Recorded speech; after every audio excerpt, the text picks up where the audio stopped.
The Story of Civilization, Volume 3, Caesar and Christ, Part 2, by Will Durant. Continued, Cassette 9, Side 1. The influence of the Book of Revelation was immediate, enduring, and profound. Its prophecies of salvation for loyal believers and of punishment for their enemies became the sustenance of a persecuted church. Its theory of the millennium solaced those who mourned the long delay in the second coming of Christ. Its vivid images and brilliant phrases entered into both the popular and the literary speech of Christendom. For 19 centuries, men have interpreted the events of history as fulfillments of its visions, and in some recesses of the white man's world it still gives its dark colors and bitter flavor to the creed of Christ. It seems incredible that the Apocalypse and the fourth Gospel should have come from the same hand. The Apocalypse is Jewish poetry, the fourth Gospel is Greek philosophy. Perhaps the Apostle wrote Revelation in justifiable wrath after Nero's persecution, and the Gospel in the mellow metaphysics of his old age, possibly around AD 90. His memories of the Master may by this time have faded a bit, so far as one could ever forget Jesus. And doubtless in the isles and cities of Ionia he had heard many an echo of Greek mysticism and philosophy. Plato had set a theme by picturing the ideas of God as the patterns on which all things were formed. The Stoics had combined these ideas into the logos spermatikos, or fertilizing wisdom of God. The Neo-Pythagoreans had made the ideas a divine person, and Philo had turned them into the logos, or reason of God, a second divine principle through which God created and communicated with the world. If we reread the famous exordium of the fourth Gospel with all this in mind, and retain the logos of the Greek original in place of the translation word, we perceive at once that John has joined the philosophers. In the beginning was the Logos was with God, and the Logos was God. All things were made by the Logos. Without him nothing was made that was made. It was by him that all things came into existence. So the Logos became flesh and blood and dwelt amongst us. Just as Philo, learned in Greek speculation, had felt a need to rephrase Judaism in forms acceptable to the logic-loving Greeks, so John, having lived for 2 generations in a Hellenistic environment, sought to give a Greek philosophical tinge to the mystic Jewish doctrine that the wisdom of God was a living being, and to the Christian doctrine that Jesus was the Messiah. Consciously or not, he continued Paul's work of detaching Christianity from Judaism. Christ was no longer presented as a Jew, living more or less under the Jewish law. He was made to address the Jews as you, and to speak of their law as yours. He was not a Messiah sent to save the lost sheep of Israel. He was the co-eternal Son of God, not merely the future judge of mankind, but the primeval creator of the universe. In this perspective, the Jewish life of the man Jesus could be put into the background, faded almost as in Gnostic heresy, and the God Christ was assimilated to the religious and philosophical traditions of the Hellenistic mind. Now the pagan world, even the anti-Semitic world, could accept him as its own. Christianity did not destroy paganism, it adopted it. The Greek mind, dying, came to a transmigrated life in the theology and liturgy of the Church. The Greek language, having reigned for centuries over philosophy, became the vehicle of Christian literature and ritual.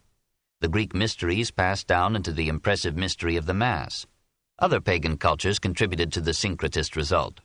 From Egypt came the ideas of a divine trinity, the last judgment, and a personal immortality of reward and punishment.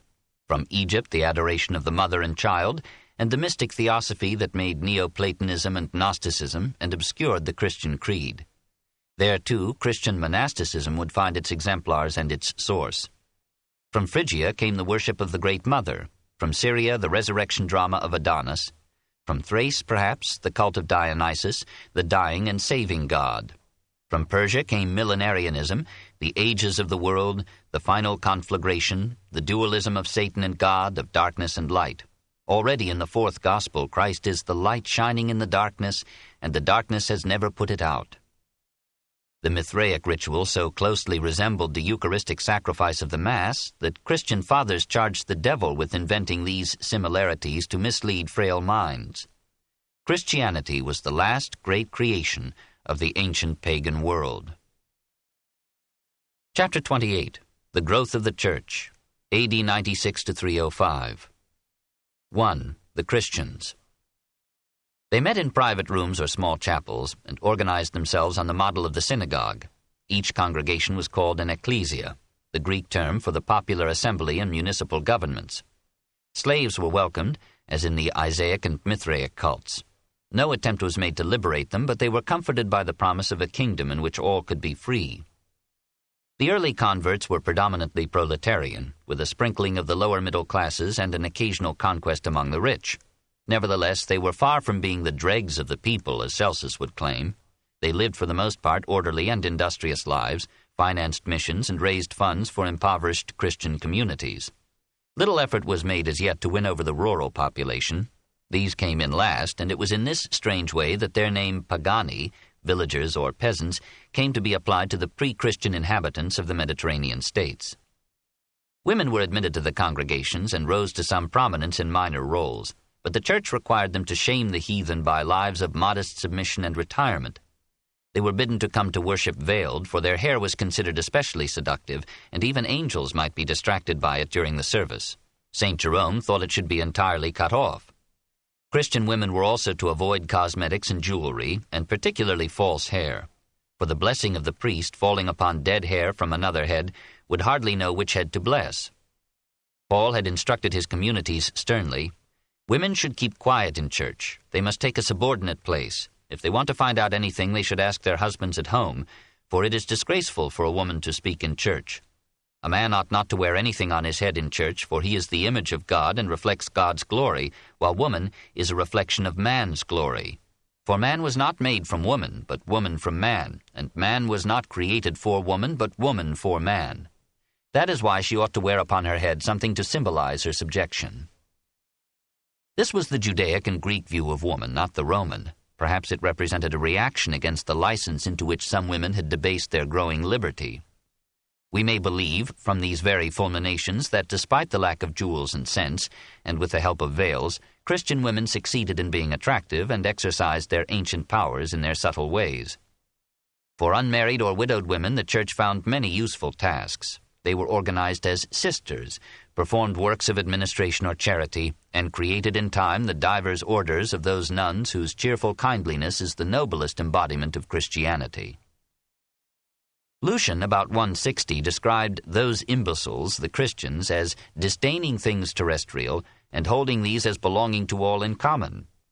A generation later, Tertullian declared that we, Christians, have all things in common except our wives, and added, with his characteristic bite, "At that point we dissolve our partnership precisely where the rest of men make it effective." We should not take these statements literally. As another passage in Tertullian suggests, this communism meant merely that each Christian would contribute according to his means to the congregation's common fund. The expectation of an early end to the existing order of things doubtless facilitated giving. The richer members may have been persuaded that they must not let the Last Judgment surprise them in the arms of Mammon. Some early Christians agreed with the Essenes that the prosperous man who does not share his surplus is a thief. James, brother of the Lord, attacked wealth with words of revolutionary bitterness. "Come now, you rich people, weep aloud and howl over the miseries that shall overtake you. Your wealth is rotted, your clothes are moth-eaten, your gold and silver are rusted, and their rust will eat into your very flesh, for you have stored up fire for the last days. The wages you have withheld from the laborers who have reaped your harvests cry aloud, and their cries have reached the ears of the Lord of hosts.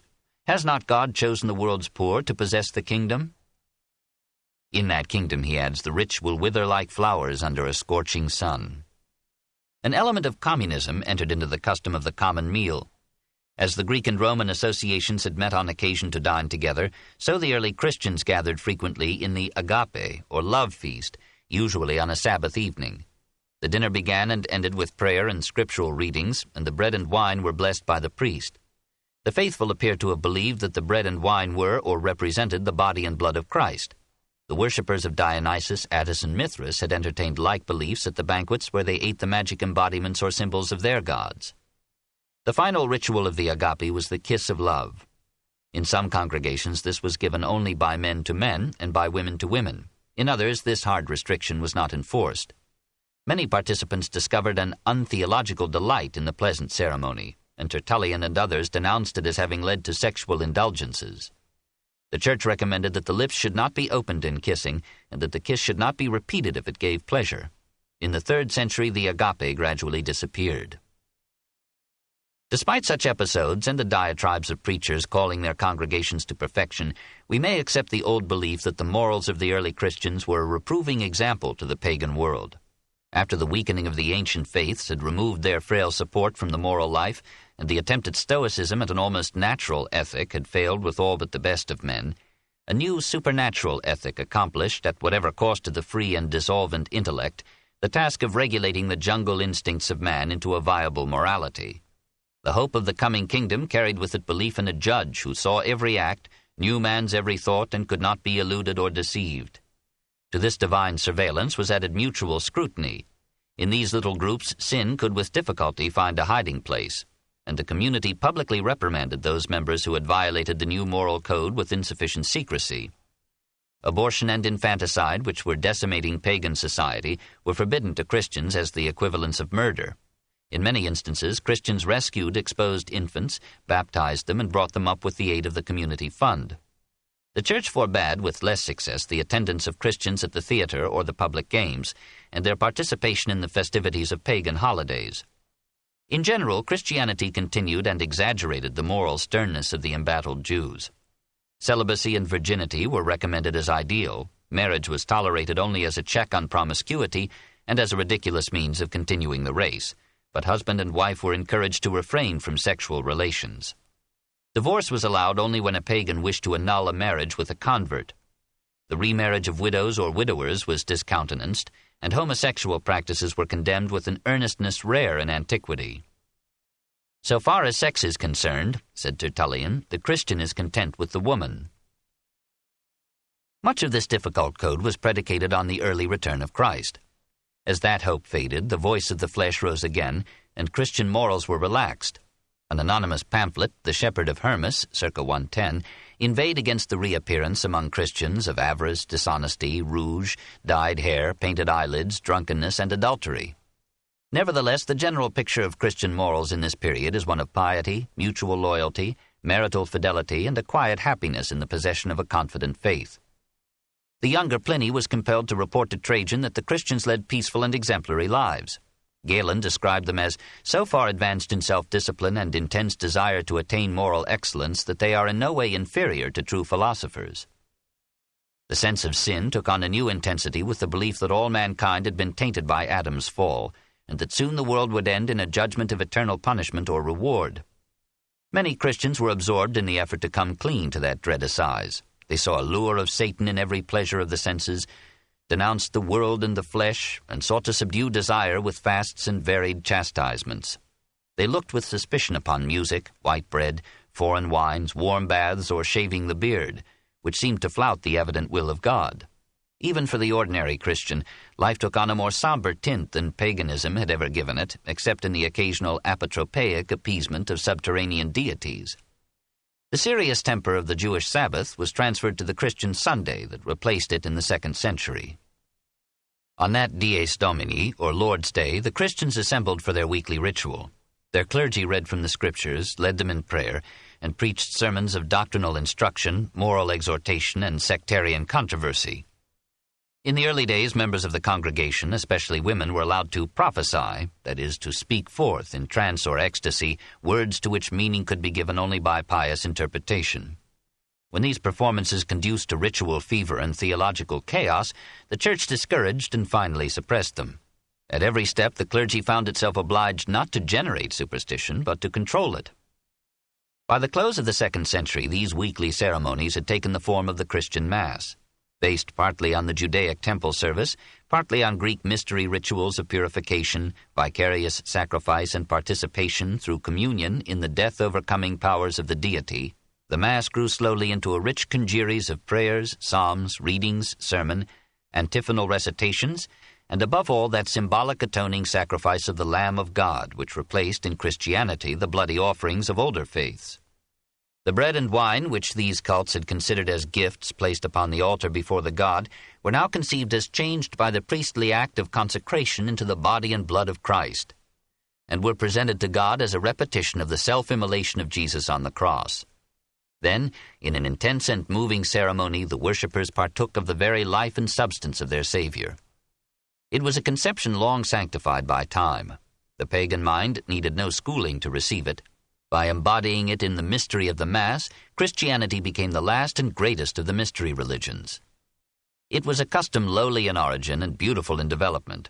Its adoption was part of the profound wisdom with which the Church adjusted itself to the symbols of the age and the needs of her people. No other ceremony could have so heartened the essentially solitary soul, or so strengthened it to face a hostile world. The Eucharist, or blessing of the bread and wine, was one of the 7 Christian sacraments, sacred rituals believed to convey divine grace. Here, too, the Church used the poetry of symbols to console and dignify the life of man, to renew at each step in the human odyssey the fortifying touch of deity. In the 1st century, we find only 3 ceremonies conceived of as sacraments: baptism, communion, and holy orders. But already, in the customs of the congregations, the germs of the rest were present. It was apparently the practice of the early Christians to add to baptism an imposition of hands, whereby the apostle or priest introduced the Holy Spirit into the believer. In the course of time, this action was separated from baptism and became the sacrament of confirmation. As the baptism of adults was gradually replaced by the baptism of infants, men felt the need of some later spiritual cleansing. Public acknowledgement of sin passed into private confession to the priest, who claimed to have received from the apostles or their episcopal successors the right to bind and loose, to impose penances and pardon sins. The sacrament of penance was an institution capable of abuse through the ease of forgiveness, but it gave the sinner strength to reform and spared anxious souls the neuroses of remorse. In these centuries, marriage was still a civil ceremony, but by adding and requiring her sanction, the Church lifted it from the level of a passing contract to the sanctity of an inviolable vow. By the year 200, the laying on of hands took the added form of holy orders, by which the bishops assumed the exclusive right to ordain priests capable of administering the sacraments validly. Finally, the Church derived from the Epistle of James, chapter 5, verse 14, the sacrament of extreme unction, or last blessing, by which the priest anointed the sense organs and extremities of a dying Christian, cleansed him again of sin, and prepared him to meet his God. It would be the shallowest folly to judge these ceremonies in terms of their literal claims. In terms of human encouragement and inspiration, they were the wisest medicaments of the soul. Christian burial was the culminating honor of the Christian life. Since the new faith proclaimed the resurrection of the body as well as of the soul, every care was taken of the dead. A priest officiated at the interment, and each corpse received an individual tomb. About the year 100, the Christians of Rome, following Syrian and Etruscan traditions, began to bury their dead in catacombs, probably not for concealment but for the economy of space and expense.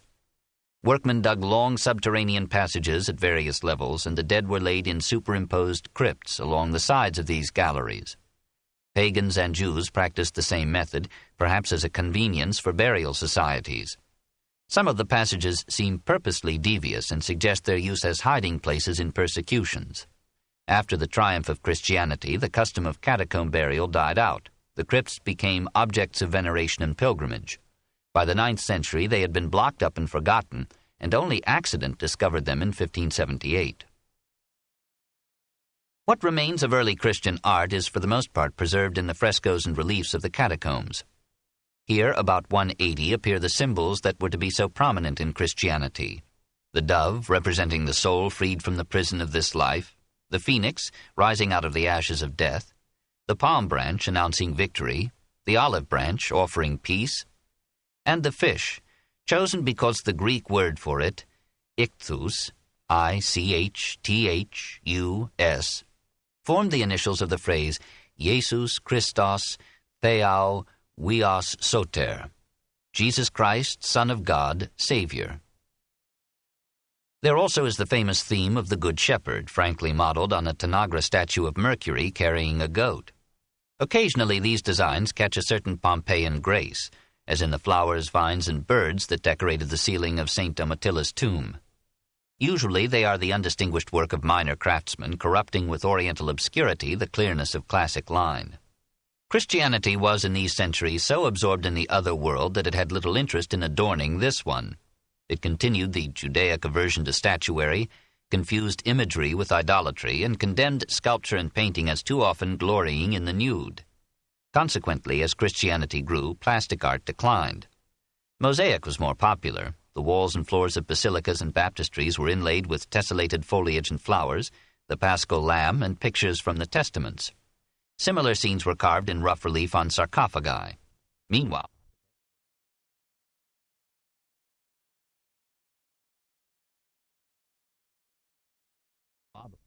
arches designed to enclose whole congregations. The spacious nave and aisles of the basilica lent themselves to this purpose, and its apse seemed naturally destined to become the sanctuary. In these new shrines, Christian music inherited diffidently the Greek notation, modes, and scales. Many theologians frowned upon the singing of women in church, or indeed in any public place, for a woman's voice might arouse some profane interest in the ever-excitable male. Nevertheless, the congregations often expressed in hymns their hope, thanksgiving, and joy, and music began to be one of the fairest adornments and subtlest servants of the Christian faith. All in all, no more attractive religion has ever been presented to mankind. It offered itself without restriction to all individuals, classes, and nations. It was not limited to one people, like Judaism, nor to the freemen of one state, like the official cults of Greece and Rome. By making all men heirs of Christ's victory over death, Christianity announced the basic equality of men and made transiently trivial all differences of earthly degree. To the miserable, maimed, bereaved, disheartened, and humiliated, it brought the new virtue of compassion and an ennobling dignity. It gave them the inspiring figure, story, and ethic of Christ.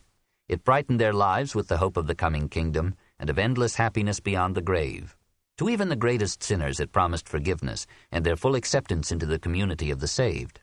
To minds harassed with the insoluble problems of origin and destiny, evil and suffering, it brought a system of divinely revealed doctrine in which the simplest soul could find mental rest. To men and women imprisoned in the prose of poverty and toil, it brought the poetry of the sacraments and the Mass, a ritual that made every major event of life a vital scene in the moving drama of God and man. Into the moral vacuum of a dying paganism, into the coldness of Stoicism and the corruption of Epicureanism, into a world sick of brutality, cruelty, oppression, and sexual chaos, into a pacified empire that seemed no longer to need the masculine virtues or the gods of war, it brought a new morality of brotherhood, kindliness, decency, and peace. So molded to men's wants, the new faith spread with fluid readiness. Nearly every convert, with the ardor of a revolutionary, made himself an office of propaganda. The roads, rivers, and coasts, the trade routes and facilities of the empire largely determined the lines of the church's growth. Eastward from Jerusalem to Damascus, Edessa, Dura, Seleucia, and Ctesiphon. Southward through Bostra and Petra into Arabia. Westward through Syria into Egypt. Northward through Antioch into Asia Minor and Armenia. Across the Aegean from Ephesus and Troas to Corinth and Thessalonica. Over the Egnatian Way to Dyrrachium. Across the Adriatic to Brundisium, or through Scylla and Charybdis to Puteoli and Rome, through Sicily and Egypt to North Africa, over the Mediterranean or the Alps to Spain and Gaul, and thence to Britain. Slowly the cross followed the fasces, and the Roman eagles made straight the way for Christ. Asia Minor was in these centuries the stronghold of Christianity. By 300, the majority of the population in Ephesus and Smyrna were Christians. The new faith fared well in North Africa. Carthage and Hippo became leading centers of Christian learning and dispute. Here rose the great fathers of the Latin Church, Tertullian, Cyprian, Augustine. Here the Latin text of the Mass and the first Latin translation of the New Testament took form. In Rome, the Christian community numbered some 100,000 by the end of the 3rd century. It was able to send financial aid to other congregations. Long since it had claimed for its bishop the supreme authority in the Church. Altogether, we may count a fourth of the population in the East as Christian by 300 and a 20th in the West. Men proclaim, said Tertullian, circa 200, that the state is beset with us. Every age, condition, and rank is coming over to us. We are only of yesterday, but already we fill the world. 2. The conflict of creeds. It would have been surprising if, in the multitude of relatively independent centers of Christianity, subject to different traditions and environments, there had failed to develop a diversity of customs and creeds. Greek Christianity in particular was destined to a flood of heresies by the metaphysical and argumentative habits of the Greek mind. Christianity can be understood only in the perspective of these heresies, for even in defeating them it took something of their color and form. One faith united the scattered congregations, that Christ was the Son of God, that he would return to establish his kingdom on earth, and that all who believed in him would at the last judgment be rewarded with eternal bliss.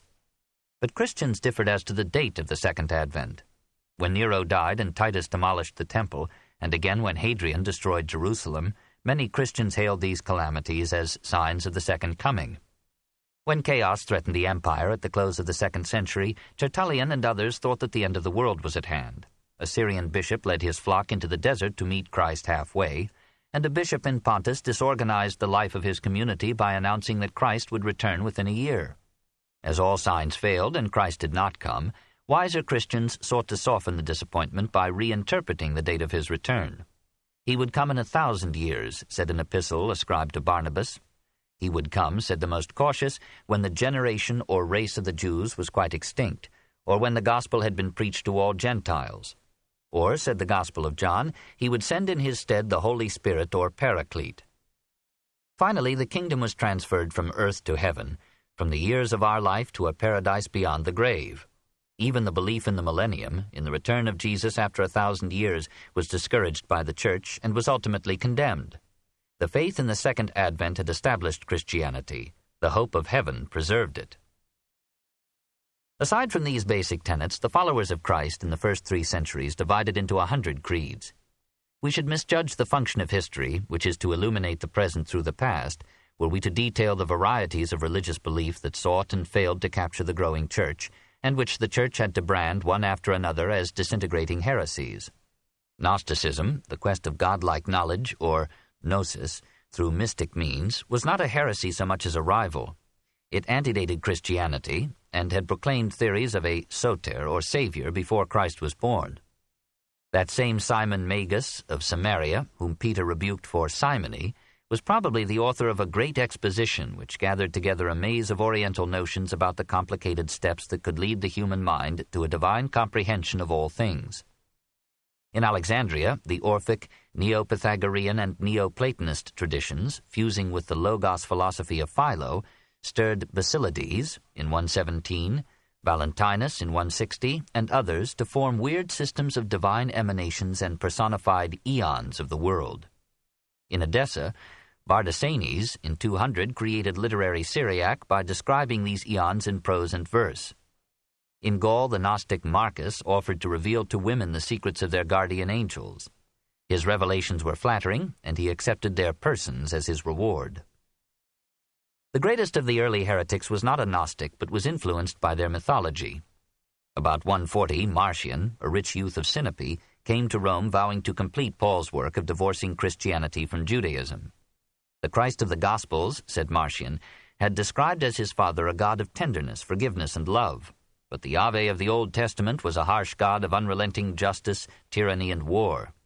This Yahweh could not be the father of the gentle Christ. What good God, asked Marcion, would have condemned all mankind to misery for eating an apple, or desiring knowledge, or loving woman? Yahweh exists and is the creator of the world, but he made the flesh and bones of man from matter, and therefore left man's soul imprisoned in an evil frame. To release the soul of man, a greater God sent his Son to earth. Christ appeared, already 30 years of age, in a phantasmal, unreal body, and by his death won for good men the privilege of a purely spiritual resurrection. The good, said Marcion, are those who, following Paul, renounce Yahweh and the Jewish law, reject the Hebrew Scriptures, shun marriage and all sensual enjoyment, and overcome the flesh by a stern asceticism. To propagate these ideas, Marcion issued a New Testament composed of Luke's Gospel and the letters of Paul. The Church excommunicated him and returned to him the substantial sum that he had presented to it on coming to Rome. While the Gnostic and Marcionite sects were spreading rapidly in both East and West, a new heresiarch appeared in Mysia. About 156, Montanus denounced the increasing worldliness of Christians and the growing autocracy of bishops in the Church. He demanded a return to primitive Christian simplicity and austerity and a restored right of prophecy or inspired speech to the members of the congregations. 2 women, Priscilla and Maximilla, took him at his word and fell into religious trances, and their utterances became the living oracles of the sect. Montanus himself prophesied with such eloquent ecstasy that his Phrygian followers, with the same religious enthusiasm that had once begotten Dionysus, hailed him as the Paraclete promised by Christ. He announced that the kingdom of heaven was at hand, and that the new Jerusalem of the Apocalypse would soon descend from heaven upon a neighboring plain. To the predestined spot he led so large a host that some towns were depopulated. As in early Christian days, marriage and parentage were neglected, goods were communistically shared, and an absorbed asceticism anxiously prepared the soul for Christ.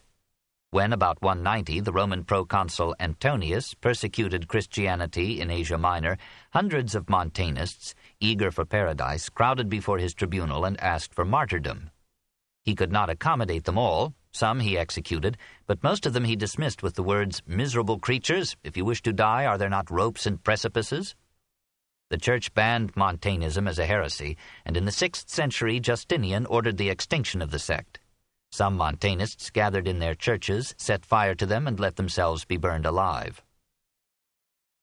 Of minor heresies there was no end. The Encratites abstained from meat, wine, and sex. The abstinents practiced self-mortification and condemned marriage as a sin.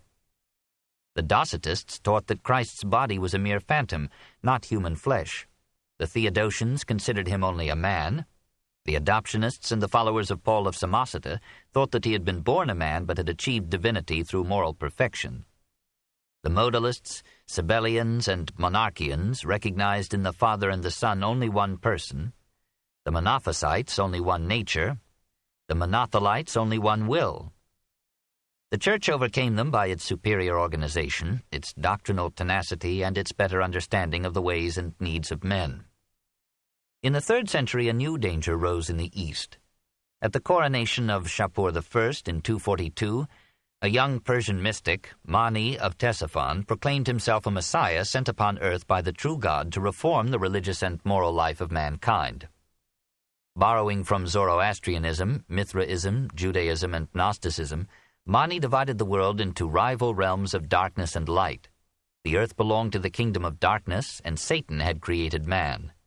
Nevertheless, the angels of the God of light had surreptitiously introduced some elements of light into humanity: mind, intelligence, and reason. Even woman, said Mani, has in her some sparks of light. But woman is Satan's masterpiece, his chief agent in tempting man to sin. If a man will refrain from sex, idolatry, and sorcery, and lead an ascetic life of vegetarianism and fasting, the elements of light in him can overcome his satanic impulses and lead him, like a kindly light, to salvation. After 30 years of successful preaching, Mani was crucified at the suggestion of the Magian clergy, and his skin, stuffed with straw, was hung from one of Susa's gates. Martyrdoms inflamed the faith to wild enthusiasm. Manichaeism spread into Western Asia and North Africa. One Augustine, for 10 years, survived the persecutions of Diocletian and the conquests of Islam, and maintained a declining life for 1,000 years till the coming of Genghis Khan.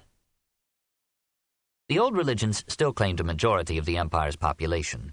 Judaism gathered its impoverished exiles into scattered synagogues and poured its piety into its Talmuds.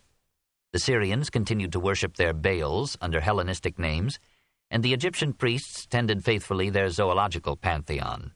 Cybele, Isis, and Mithras retained their addicts till the close of the 4th century. Under Aurelian, a modified Mithraism captured the Roman state. Votive offerings to the classical divinities still came to the temples. Initiates and candidates journeyed to Eleusis, and throughout the empire aspiring citizens performed the motions of the imperial cult. But life had gone out of the classic creeds. They no longer aroused, except here and there, the warm devotion that makes a religion live. It was not that the Greeks and the Romans abandoned these faiths, once so lovely or austere. They abandoned rather the will to live, and by excessive family limitation or physiological exhaustion or devastating wars, so reduced their own number that the temples lost their cultivators step by step with the farms. About the year 178, while Aurelius fought the Marcomanni on the Danube, paganism made a lusty attempt to defend itself against Christianity. We know of it only through Origen's book, Against Celsus, and the quotations recklessly made there from Celsus's true word. This second Celsus in our story was a gentleman of the world rather than a speculative philosopher. He felt that the civilization which he enjoyed was bound up with the old Roman faith, and he resolved to defend that faith by attacking Christianity that was now its most challenging enemy. He made so intimate a study of the new religion that the learned Origen was astounded by his erudition. Celsus assailed the credibility of the Scriptures, the character of Yahweh, the importance of Christ's miracles, the incompatibility of Christ's death with his omnipotent divinity. He ridiculed the Christian belief in a final conflagration, the last judgment, and the resurrection of the body. It is silly to suppose that when God, like a cook, brings the fire, the rest of mankind will be roasted, and only the Christians will remain, not merely the living ones, but those who died long ago, rising from the earth with the identical flesh they had before. Really, it is the hope of worms.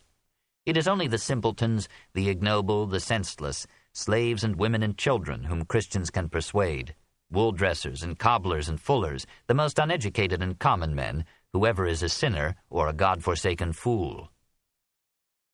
Celsus was alarmed by the spread of Christianity, by its scornful hostility to paganism, military service, and the state.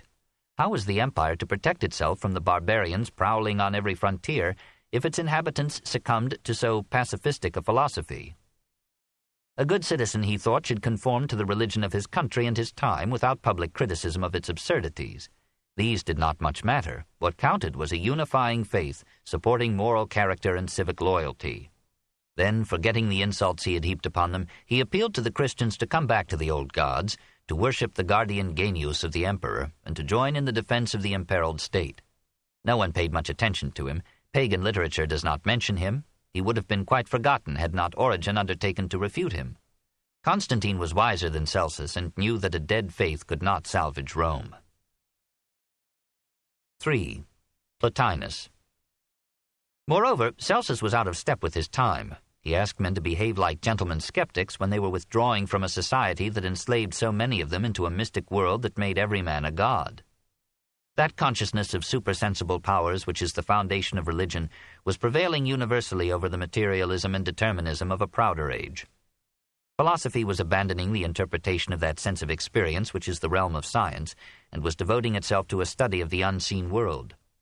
Neo-Pythagoreans and Neo-Platonists developed Pythagoras' theory of transmigration and Plato's contemplation of the divine ideas into an asceticism that sought to sharpen spiritual perception by starving the physical senses, and to reclimb by self-purification the steps by which the soul had been degraded from heaven into man. Plotinus was the culmination of this mystic theosophy. Born at Lycopolis in 203, he was a Coptic Egyptian with a Roman name and a Greek education. In his 28th year he discovered philosophy, passed unsatisfied from teacher to teacher, and found at last in Alexandria the man he sought. Ammonius Saxus, a Christian converted to paganism, was attempting to reconcile Christianity and Platonism, as his pupil Origen would do. After studying under Ammonius for 10 years, Plotinus joined a Persia-bound army in the hope of learning the wisdom of the Magi and the Brahmins at first hand. He reached Mesopotamia, turned back to Antioch, went to Rome in 244, and remained there till his death. His school of philosophy became so fashionable that the Emperor Gallienus made him a court favorite and agreed to help him establish in Campania an ideal Platonopolis, to be governed on the principles of the Republic. Gallienus later withdrew his consent, perhaps to spare Plotinus an ignominious failure. Plotinus restored the repute of philosophy by living like a saint amid the luxuries of Rome. He had no care for his body. Indeed, says Porphyry, he was ashamed that his soul had a body. He refused to sit for his portrait on the ground that his body was the least important part of him, a hint to art to seek the soul. He ate no meat and little bread, was simple in his habits, kindly in his ways. He avoided all sexual relations but did not condemn them. His modesty befitted a man who saw the part in the perspective of the whole. When Origen attended his class, Plotinus blushed and wished to end his lecture, saying, "The zest dies down when the speaker feels that his hearers have nothing to learn from him." He was not an eloquent speaker, but his devotion to his subject and his absorbed sincerity were good substitutes for oratory. Reluctantly and only late in life, he put his doctrines into writing. He never revised his first draft, and despite Porphyry's editing, the Aeneid remains among the most disorderly and difficult works in the history of philosophy. Plotinus was an idealist who graciously recognized the existence of matter. But matter by itself, he argued, is only the formless possibility of form. Every form that matter takes is given it by its inward energy or soul, or psyche. Nature is the total of energy or soul, producing the totality of forms in the world. The lower reality does not produce the higher. The higher being, soul, produces the lower, embodied form. The growth of the individual man from his beginnings in the womb, through the slow formation of organ after organ to full maturity, is the work of the psyche or vital principle within him. The body is gradually molded by the longings and directives of the soul. Everything has soul, an inward energy creating outward form. Matter is evil only insofar as it has not received mature form. It is an arrested development, and evil is the possibility of good. We know matter only through idea, through sensation, perception, thought. What we call matter is, as Hume would say, only a bundle of ideas. At most, it is an elusive hypothetical something pressing against our nerve ends. Mill's permanent possibility of sensation. Ideas are not material. The notion of extension in space is obviously inapplicable to them. The capacity to have and use ideas is reason, or nous. This is the peak of the human triad of body, soul, and mind. Reason is determined insofar as it depends upon sensation. It is free insofar as it is the highest form of the creative, molding soul.